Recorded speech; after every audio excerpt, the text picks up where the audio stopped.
तो होली से पहले केंद्रीय कर्मचारियों की क्या सैलरी बढ़ने वाली है और डीए में कितने हाइक की उम्मीद की जाए।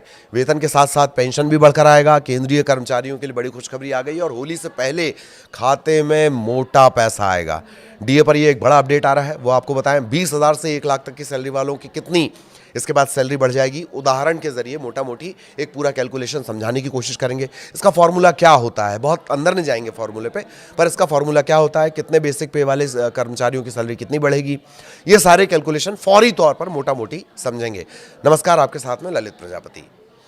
केंद्रीय कर्मचारियों और पेंशनर्स को जल्द बड़ी खुशखबरी मिल सकती है। लेबर ब्यूरो की तरफ से दिसंबर 2025 का AICPI IW, ध्यान से सुनिए, AICPI IW क्या होता है? ये होता है सर्व वस्तु उपभोक्ता मूल्य सूचकांक।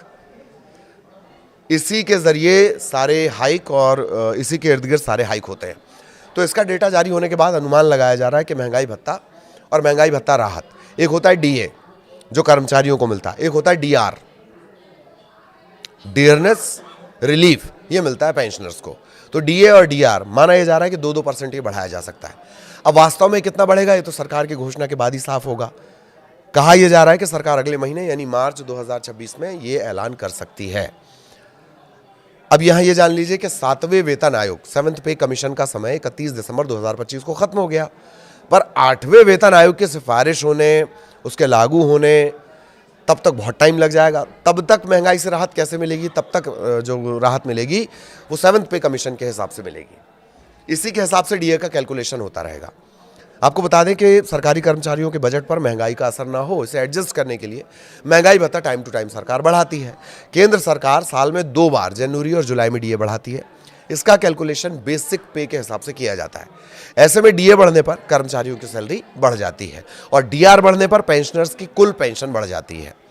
DA DR का जो कैलकुलेशन है वो AICPI IW के 12 महीने के औसत के आधार पर किया जाता है।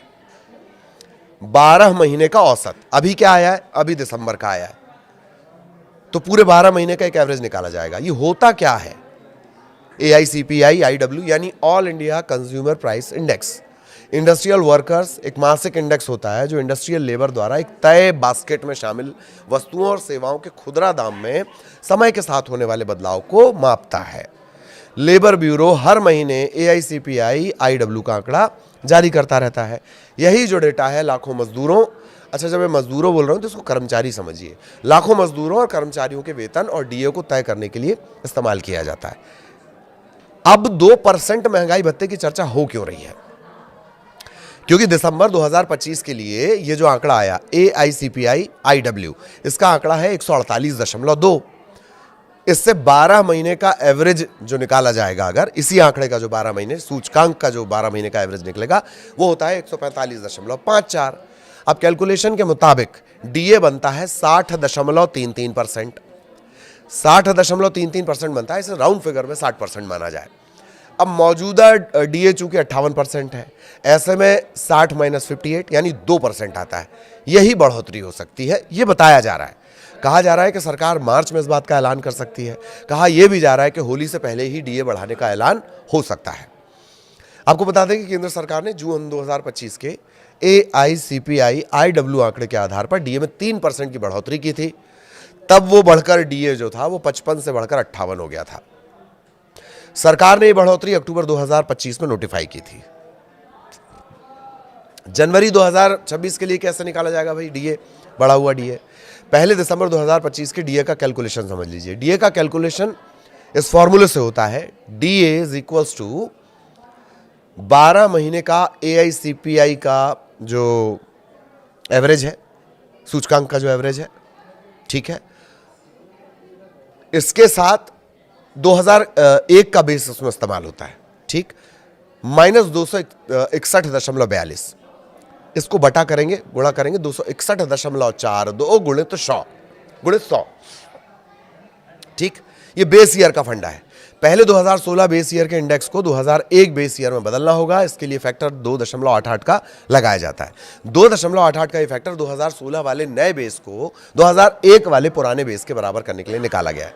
ये थोड़ी जटिल चीज़ है, बहुत ज़्यादा समझने की जरूरत नहीं, लेकिन जानकारी होनी चाहिए।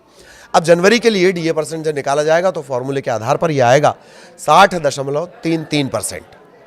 राउंड फिगर में माना जा रहा है कि 60% इसको माना जाएगा। फिलहाल फॉर्मूले की इतनी समझ रखिए क्योंकि ये थोड़ा सा जटिल है। इसमें बेस ईयर आएगा, बेस ईयर के बाद जो सूचकांक है वो आएगा, ठीक है। फिर 288.88 ये भी आएगा। आगे आपको उदाहरण भी बताएंगे। लेकिन क्या मार्च में डबल तोहफा मिल सकता है? ये एक बड़ा सवाल है। पहले इसका जवाब, प्रधानमंत्री नरेंद्र मोदी की अध्यक्षता वाली केंद्रीय कैबिनेट मार्च 2026 की शुरुआत में इस फैसले को मंजूरी दे सकती है। चूंकि ये बढ़ोतरी 1 जनवरी 2026 से लागू मानी जाएगी, इसलिए कर्मचारियों को सिर्फ बढ़ी हुई सैलरी नहीं मिलेगी बल्कि पिछले महीनों का पूरा एरियर मिलेगा। तो इसका मतलब ये है कि अगर मार्च में घोषणा होती है तो होली के आसपास आने वाली सैलरी में फरवरी महीने का बढ़ा हुआ वेतन और जनवरी का जो बकाया एरियर है वो जुड़कर आ सकता है। त्योहार के मौके पर एक मुश्त राशि मिलना किसी तोहफे से कम नहीं है। पेंशन भोगियों के लिए भी ये उतनी बड़ी राहत की खबर होगी क्योंकि उनकी महंगाई भत्ता कर्मचारियों का होगा, महंगाई राहत किसकी हो गई? पेंशनर्स की हो गई। उनमें भी इसी अनुपात में बढ़ोतरी होगी। मौजूदा बढ़ोतरी 7वें वेतन आयोग की सिफारिशों के तहत की जाएगी। अब तक 8वें वेतन आयोग के गठन या लागू होने को लेकर सरकार की तरफ से जो टाइम पे अपडेट दिए जाते हैं, औपचारिक हरी झंडी हालांकि इसे मिली नहीं है। तो ये डीए बढ़ोतरी 31 दिसंबर 2025 को 7वें वेतन आयोग के औपचारिक समापन के बाद पहली समीक्षा होगी।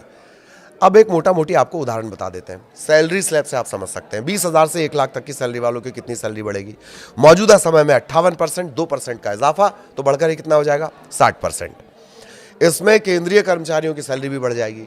मौजूदा डीए 58 और अब 60%। डीए पर अलग अलग बेसिक सैलरी के हिसाब से एक मोटा मोटी बढ़ोतरी कैसी होगी, इसे कैलकुलेशन से समझा जा सकता है। जिनकी बेसिक सैलरी है 20,000, 58% डीए पर इनका वेतन 31,600 और 60% वेतन पर इनका पहुंच जाएगा 32,000। तो मासिक बढ़ोतरी कितनी होती? 400 रुपये। बेसिक सैलरी अगर 30,000 है, 58% के हिसाब से 47,400, 60% के हिसाब से 48,000, मासिक बढ़ोतरी 600 रुपये।